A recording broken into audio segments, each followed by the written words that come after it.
While many Star Wars fans are familiar with the Jedi High Council, few realize that the Jedi Order actually had 4 distinct councils, each with its own unique role within the Order. These bodies governed the Order's many branches and provided wisdom and oversight for everything from galactic diplomacy to the way younglings are taught. Today we're going over all 4 of them in detail. This is every single Jedi Council explained. Jedi High Council. For this list, we'll start with the most well-known council of the Jedi Order, the Jedi High Council.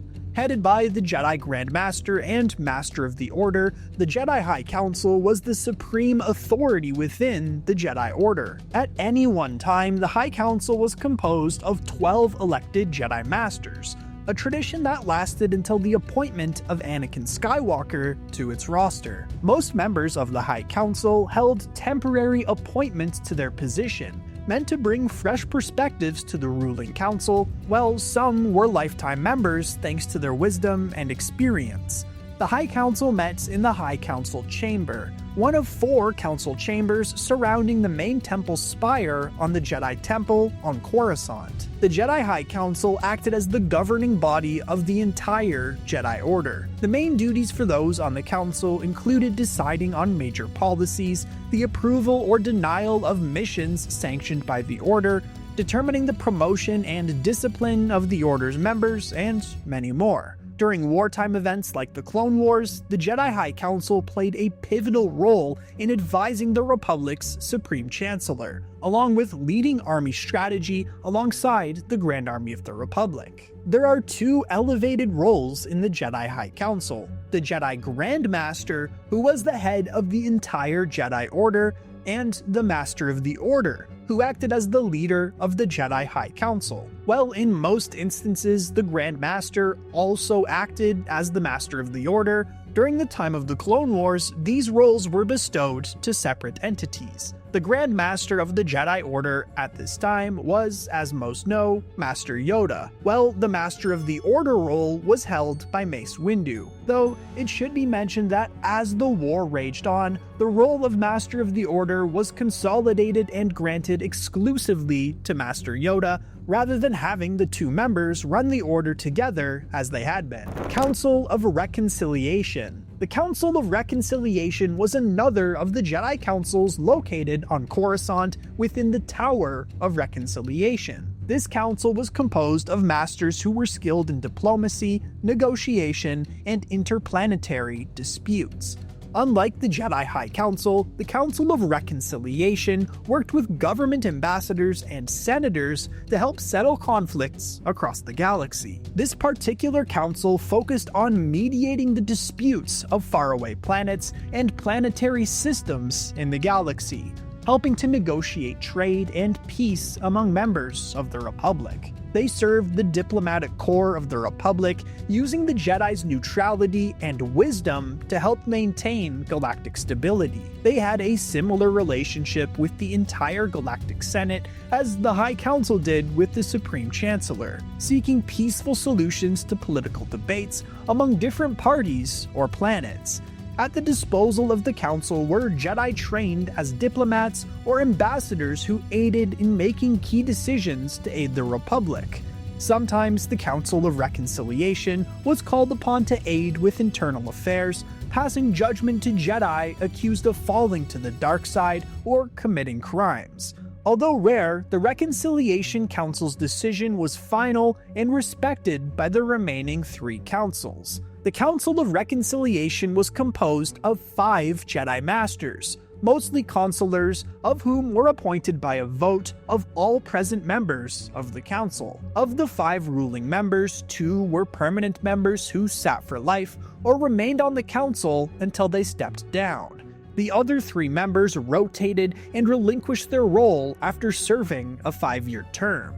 Unique to this council, a variety of membership was needed such that different masters could lend a wealth of knowledge and expertise regarding the vast amounts of various situations the council would oversee. The 2 permanent seats on this council held during the era of the Clone Wars were also seats held by Jedi High Council members, Oppo Rancisis, and Plo Koon.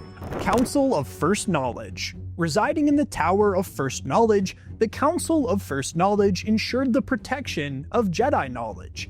This council oversaw the sacred Jedi archives, holocrons, and any scholarly knowledge across the galaxy. Because of its role, those within the council interacted closely with Padawan learners and younglings seeking wisdom from the archives. The Council of First Knowledge aided in procuring advice on any matters that required Jedi wisdom. They also regulated the access to dangerous information such as Sith holocrons and teachings, whilst also supervising the training of younglings and security forces responsible for defending the archives. It is thanks to this council that the curriculum of the Jedi Temple was maintained for a millennia, teaching any Jedi exactly what they needed to know as they faced their great trials and progressed in the Order. This council had direct oversight of the Librarians' Assembly and worked firsthand with the schooling of Jedi initiates, though the council was still accessible to older Jedi needing a different perspective on a dilemma. This was seen firsthand when Obi-Wan Kenobi was searching for the planet Kamino in the Jedi archives. As seen in the transaction between Obi-Wan and Jocasta Nu, the Council of First Knowledge did such a good job at maintaining galactic records that, according to the Jedi, if something couldn't be found in the archives, that thing didn't exist. The Council of First Knowledge was also made up of 5 Jedi Masters, all of which were granted through a vote from all attending members. Unlike the other councils on this list, only one member of the First Knowledge Council held a permanent seat, known as the Caretaker of First Knowledge. This individual personally oversaw the protection of the Holocron Chamber. The other 4 Masters relinquished their seat after serving a term of 5 years. Oftentimes, the Chief Librarian of the Jedi sat on the council, whether as the Caretaker of First Knowledge or as a temporary member. Nonetheless, it is more than likely that Jocasta Nu would have been a relevant member of this council, playing a central role as a protector of Jedi knowledge.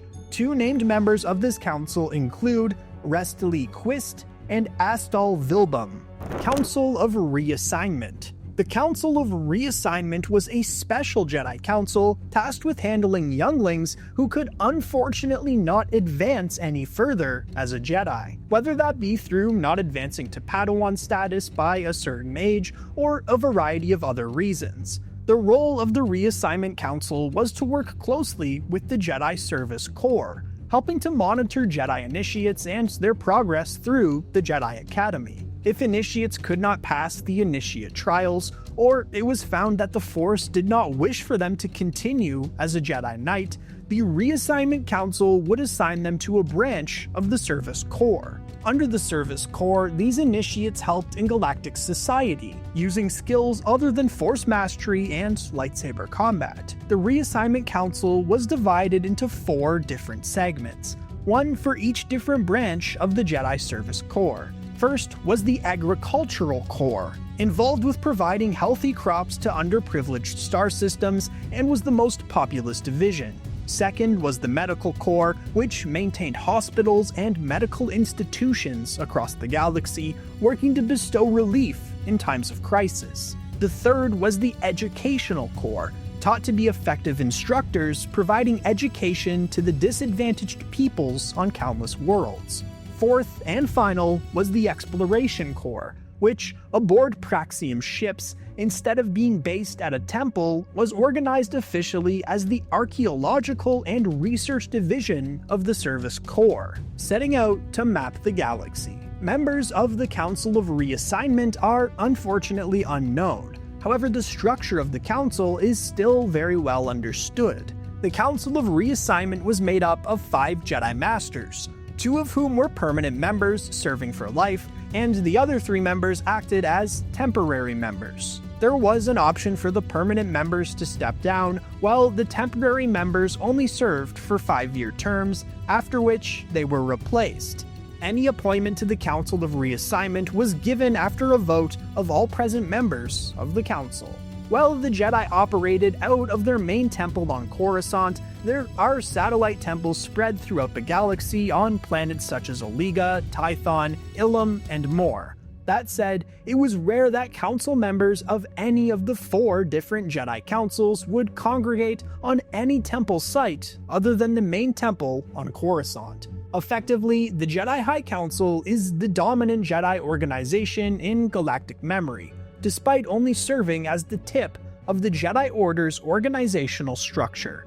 Each of the other councils, First Knowledge, Reassignment, and Reconciliation, each played their own unique roles that helped to shape, preserve, and expand the legacy of the Jedi Order. They all worked to ensure that the Order was a community devoted to peace and knowledge, all collaborating to ensure the survival of the Jedi. But despite all the work put into protecting the galaxy, the Jedi and almost all of their knowledge was lost during the sacking of the Jedi Temple when the Order was left to collapse under the ruling hand of the Empire. But that does it for every Jedi Council explained. If you had the chance to serve on any of the 4 councils, which would it be? Let me know in the comments.